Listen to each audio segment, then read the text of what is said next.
मैं अगर दिल भी निकाल के रख दूँ अब, तो अब कोई मुदल्लल मुकम्मल मुफस्सल गुफ्तगू का मौका नहीं, इसलिए कि आपके अंदर इत्मीनान नहीं, सुकून नहीं, आपके अंदर एक इंतशार है और जाने की जल्दी पड़ी हुई है।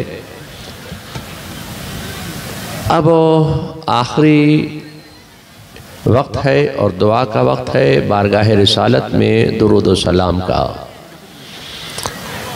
और मौलाना मुफ्ती मोहम्मद अयूब साहब के आखिरी कुल का मौका है। अब इस मौके पर मैं सोचता ये हूँ कि मैं तकरीर शुरू करके डिमठी में अपनी तकरीर को कुर्बान कर दूँ, ये नहीं हो सकता। मैं अपनी कौम के लिए अपने आप को तो कुर्बान कर सकता हूँ, जो आपको मालूम है कि मेरे ख़ानदान के एक एक फ़र्द ने कौम मिल्लत की तरक्की बका के लिए, इस्तेहकाम के लिए, मसलक के लिए, मज़हब मुहज़्ज़ब की तरवीज व इशाअत के लिए अपने अपने औकात में कुर्बानियाँ पेश फरमाई। तो मैं भी अपनी कौम के लिए अपनी कुर्बानी दे सकता हूँ, मगर अपनी तकरीर में डिमठी में कुर्बान करने के लिए नहीं आया हूँ।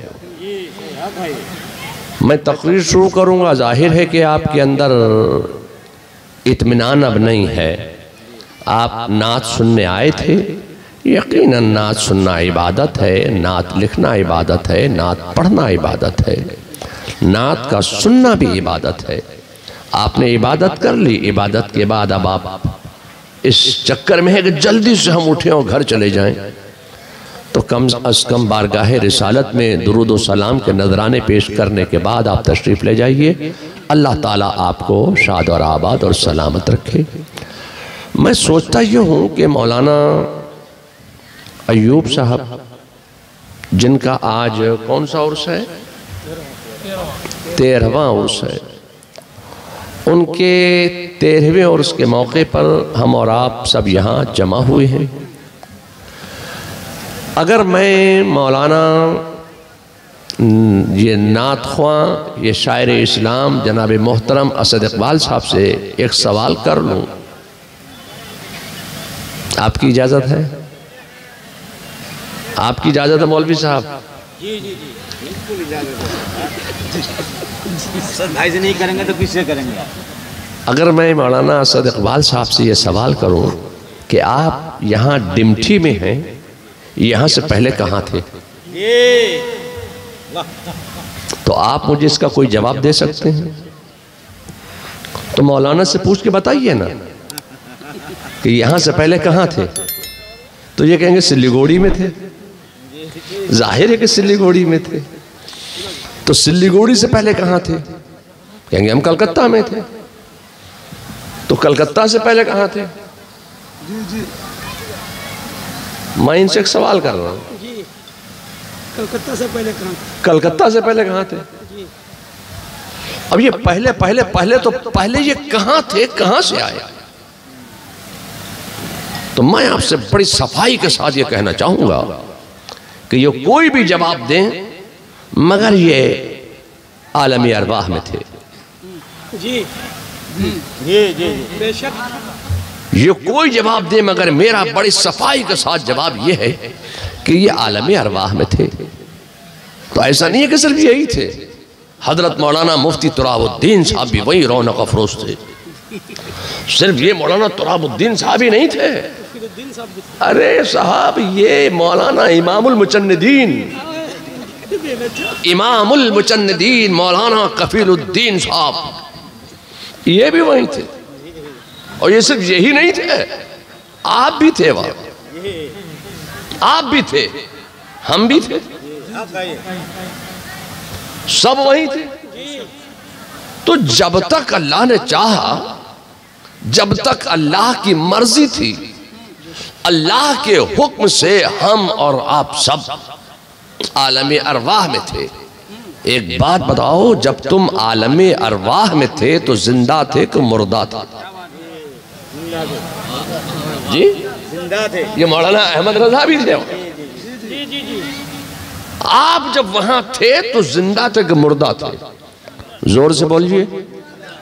अगर जिंदा नहीं होते तो यहां कैसे बैठे होते मुफ्ती अय्यूब के उर्स की महफिल में? जाहिर है कि वहां जिंदा थे। जब तक अल्लाह की मर्जी थी, अल्लाह के हुक्म से हम आलमे अरवाह में थे। हम और आप सब अल्लाह के हुक्म के मोहताज हैं, अल्लाह की मर्जी के मोहताज हैं।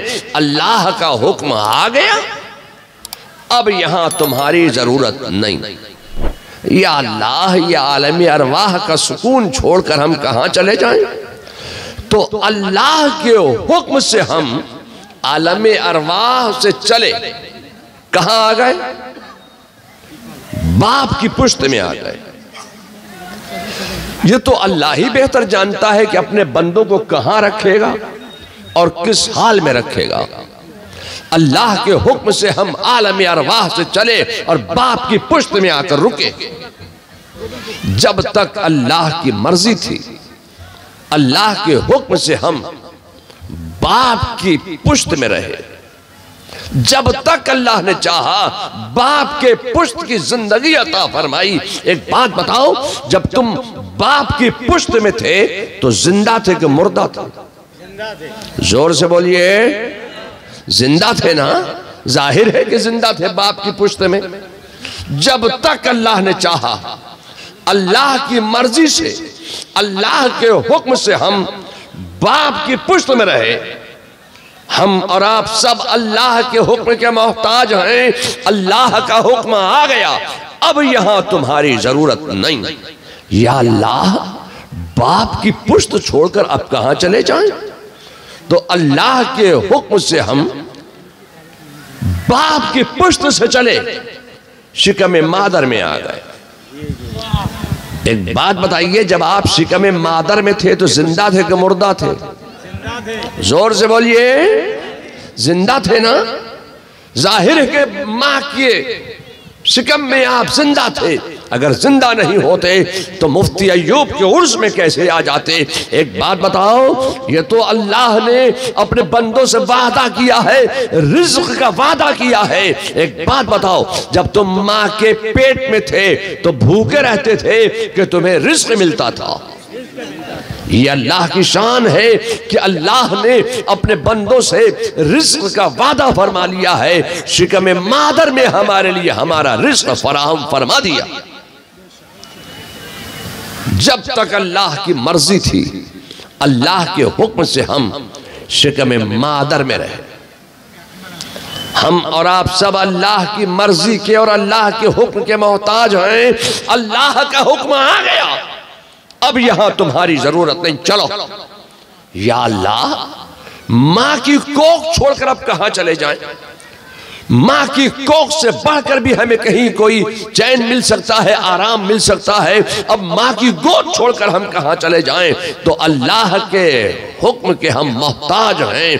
अल्लाह का हुक्म आ गया, अब यहां तुम्हारी जरूरत नहीं, चलो। या अल्लाह, अब कहां चले जाएं? शिकम मादर छोड़कर, मां की गोद छोड़कर, मां की कोख छोड़कर अब कहां चले जाएं? तो अल्लाह की मर्जी के हम मोहताज हैं, अल्लाह के हुक्म के हम मोहताज हैं। अल्लाह का हुक्म आ गया, अब यहां तुम्हारी जरूरत नहीं, चलो।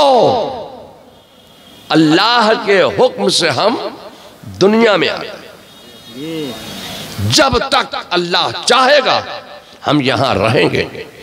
हम किसी ऐरू गैरू नथू खैरू के कहने पर यहां नहीं है, हम अल्लाह के हुक्म से यहां हैं, अल्लाह की मर्जी से हम यहां हैं। जब तक अल्लाह चाहेगा हमें यहां रखेगा, चाहे कैसी कैसी तंजीमें बन जाए, चाहे कैसी कैसी हुकूमतें बनती चली जाएं, जो निकालना चाहेंगे निकाल नहीं सकते हैं, इसलिए कि हम अल्लाह की मर्जी से यहां हैं, अल्लाह के हुक्म से हम और आप सब यहां हैं।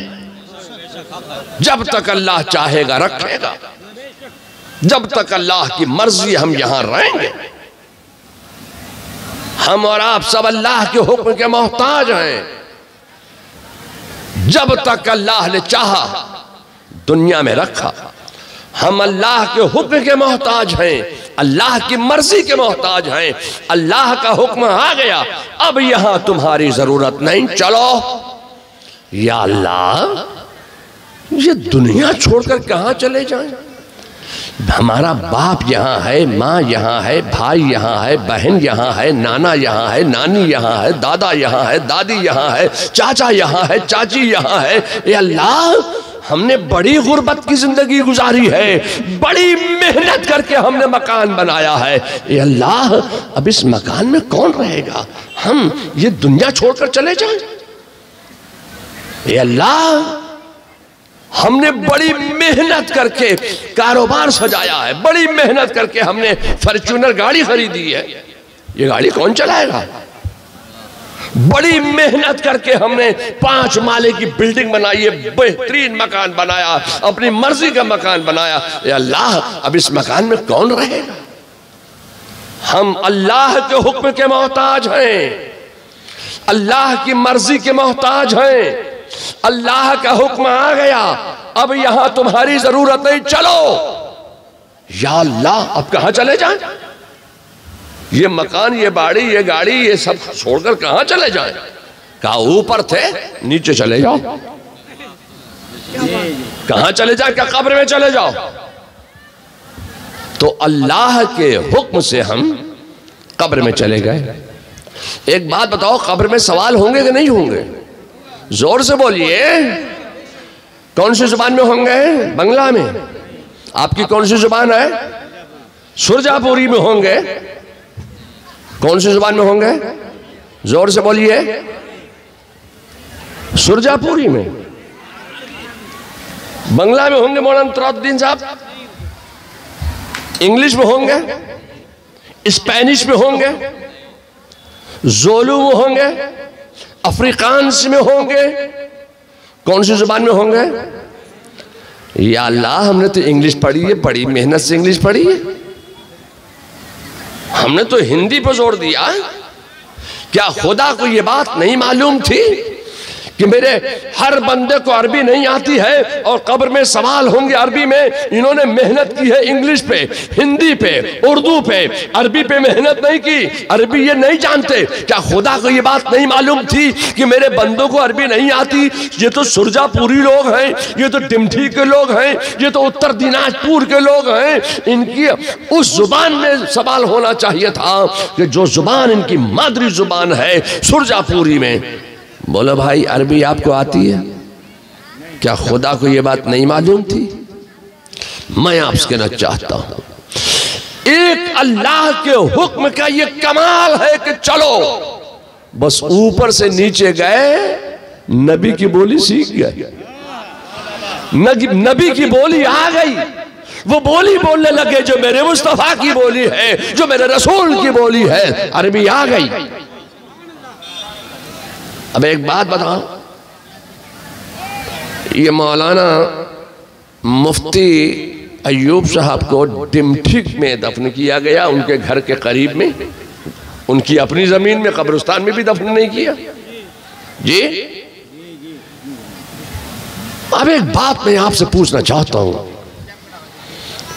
कि आपको हमें दफन किया गया डिमठी के कब्रिस्तान में, क्या हमेशा यहीं पड़े रहोगे? हमेशा हमेशा यहीं पड़े रहोगे? उनसे भी पूछना, क्या वो यहीं पड़े रहेंगे? अल्लाह के हुक्म के हम मोहताज हैं, अल्लाह की मर्जी के हम मोहताज हैं। अल्लाह का हुक्म आ गया, चलो, अब यहां तुम्हारी जरूरत नहीं। या अल्लाह, हमारी फॉर्च्यूनर गाड़ी कौन चला रहा है? BMW हमने 2 करोड़ की खरीदी, वो BMW में कौन सफर कर रहा है, कौन चला रहा है? हमने इतनी बड़ी फैक्ट्री बनाई, उस फैक्ट्री में को कौन चला रहा है, नहीं चला रहा? हमारी दुकान, हमारा मकान में कौन रहता है, नहीं, हमें कोई मतलब नहीं। हम बड़े सुकून की नींद यहां सो रहे हैं। ए अल्लाह, अब कब्र की चैन की नींद छोड़कर अब हम कहां चले जाएं? अल्लाह के हुक्म के हम मोहताज हैं। अल्लाह का हुक्म आ गया, चलो मैदान महशर में जमा हो जाओ। डिमठी से मैदाने महशर का रास्ता किधर होके गया है आपने देखा? मौलाना मुफ्ती तुराबुद्दीन साहब बहुत बड़े आलिम हैं, शायद इन्होंने देख लिया, आपने देखा है? जनाब मोहतरम असद इकबाल साहब आपने देखा है कलकत्ता से किधर होकर जाएगा रास्ता मैदाने महशर को? आपने देखा? मुफ्ती तुराबुद्दीन साहब तो बहुत बड़े आलिम हैं, शायद इन्होंने देख लिया, बता नहीं रहे हैं। देखा मगर मैदान नहीं देखा। अच्छा ये मसला है। तो आपने डिमठी से मैदाने महशर का रास्ता देखा? ये किशनगंज होके जाएगा कि सिल्लीगुड़ी होके जाएगा कि पटना होके जाएगा कि भागलपुर होके जाएगा कि बांग्लादेश होके जाएगा कि पाकिस्तान होके जाएगा, ईरान होके जाएगा, तुरान होके जाएगा, ये मैदाने महशर का रास्ता है किधर को? आपने देखा? हमने तो नहीं देखा। एक अल्लाह का हुक्म का कमाल ये है, मैदाने महशर में जमा हो जाओ। डिमठी के कब्रिस्तान से मिट्टी झाड़ते उठे, अरे ये कहाँ आ गए? या अल्लाह ये कहाँ आ गए? घूम घूम के देखा, मैदाने महशर में जाना है। मुफ्ती तुराबुद्दीन के गांव में दफन हुए थे, मुफ्ती तुराबुद्दीन को ढूंढो किधर हो तो मिलेंगे ना। वहां मुफ्ती साहब भी नहीं मिलेंगे, शायर साहब भी नहीं मिलेंगे, आलिम साहब भी नहीं मिलेंगे, तालिब इल्म साहब भी नहीं मिलेंगे, अब वहां कोई नहीं मिलेगा। रास्ता किससे पूछोगे? मैं आपसे कहना चाहता हूं, रास्ता नहीं देखा है, मगर एक मेरे रब का कमाल यह है कि मैदान महशर में जमा हो जाओ। डिमठी के कब्रिस्तान में जमा किया, डिमठी कब्रिस्तान में दफन किया था, रास्ता भी जान गए, मंजिल भी पहचान गए, मैदान महशर में पहुंच गए, जमा हो गए। क्या हमेशा हमेशा मैदान महशर में खड़े रहोगे? हमेशा हमेशा तो वहां भी खड़े नहीं रहना, वहां भी हम अल्लाह के हुक्म के मोहताज हैं, अल्लाह की मर्जी के हम मोहताज हैं। अब अल्लाह के हुक्म के हम मोहताज हैं। अगर नामा अमाल सीधे हाथ में आ गया तब तो खैरियत है, और अगर नामा अमाल उल्टे हाथ में आ गया तो खैरियत नहीं है। अब अगर कोई अल्लाह तबारक तआला अब अगर किसी को बगैर हिसाब और किताब के जहन्नम में डाल दे तो वहां स्ट्राइक करेगा? बाजार बंद करो, इनकलाब जिंदाबाद, इनकलाब जिंदाबाद। हमने नमाजें पढ़ी, हमारी नमाजें नहीं देखी, जहन्नम का हुक्म दे दिया। हमने 3 दिन का चिल्ला काटा, 6 दिन का चिल्ला काटा, 10 दिन का चिल्ला काटा, 20 दिन का चिल्ला हमने काटा, 40 दिन का चिल्ला हमने काटा, 6 महीने का चिल्ला हमने काटा, 3 महीने का चिल्ला हमने काटा, 1 साल का चिल्ला हमने काटा। हम सारी जिंदगी चिल्ला चिल्ला के चिल्ला चिल्ली करते रहे, हमारा चिल्ला नहीं देखा, जहन्नम का हुक्म दे दिया। अगर अल्लाह किसी को जहन्नम का हुक्म दे दे तो है कोई दम मारने की गुंजाइश? जो अल्लाह का हुक्म आ गया वो अटल है। मैं आपसे कहना चाहता हूं कि आला हजरत के भाई हजरत उस्ताद ज़मान ने फैसला कर दिया कि फकत इतना सबब है इन इकादे बस में महशर का कि तुम्हारी शान महबूबी दिखाई जाने वाली है। मैं आपसे कहना चाहता हूं कि अल्लाह तबारक तआला इरशाद फरमाता है कि अगर राई के दाने के बराबर भी अगर ईमान सलामत लेकर आएगा तो मैं उसके तमाम गुनाह बख्श दूंगा। अगर किसी ने तौहीन रिसालत की है तो मुर्तकी भी तौहीन रिसालत को माफ नहीं करूंगा। जन्नत में डाल दिया गया, जहन्नम में डाल दिया गया। अगर गुनहगार है, सियाकार है, जफाकार है, खताकार है, नाहंजार है, मुस्तहिक़ अज़ाब नार है, अपने गुनाहों की सजा भुगतने के बाद आखिरी मंजिल वो भी नहीं है, वहां भी हमेशा हमेशा पड़े नहीं रहना है। अगर गुनहगार है तो अपने गुनाहों की सजा भुगतने के बाद फिर वो जन्नत में जाएगा, अल्लाह ताला फिर अपनी कुदरत से उसको जन्नत अता फरमाएगा। मैं आपसे कहना चाहता हूं कि आज हम और आप सब मौलाना अय्यूब साहब के और उसकी महफिल में यहाँ जमा हैं, और आज कल आराश में इजलास में, मजहबी इजलास में आज कल हमारे नौजवानों ने ये वीडियोग्राफी की जो वबा आम कर रखी है, ये इसमें ना मौलाना तुराबुद्दीन साहब की ईमा शामिल है, ना असद इकबाल साहब की ईमा शामिल है, न मेरी ईमा शामिल है। आप बना रहे हैं, आप जाने, सवाल होगा जवाब आप देंगे, हमारी मर्जी नहीं है। हम उस फतवे पर अमल करते हैं जो आला हजरत का फतवा है, मुफ्ती आज़म का हुक्म है, ताज शरिया का हुक्म है, और मेरे वालिद माजिद हुजूर रेहान मिल्लत ने जो किताब लिखी और उसमें जो हुक्म लगा दिया, हम उसी पर अमल करते हैं। अगर कोई बनाता है तो जो उसकी जिम्मेदारी है, ना हम दिल से बनवाते हैं ना कहते हैं। अगर कोई बनाता है ये उसकी अपनी जिम्मेदारी है। अल्लाह तबारक ताला हमें और आप सबको एक बनाए, नेक बनाए, और बुजुर्गों की सच्ची पक्की मोहब्बत अता फरमाए। चूंकि तकरीर मैं अपनी कुर्बान नहीं करना चाहता हूँ, इसलिए मैंने तकरीर नहीं की है। आप लोग खड़े हो जाइए।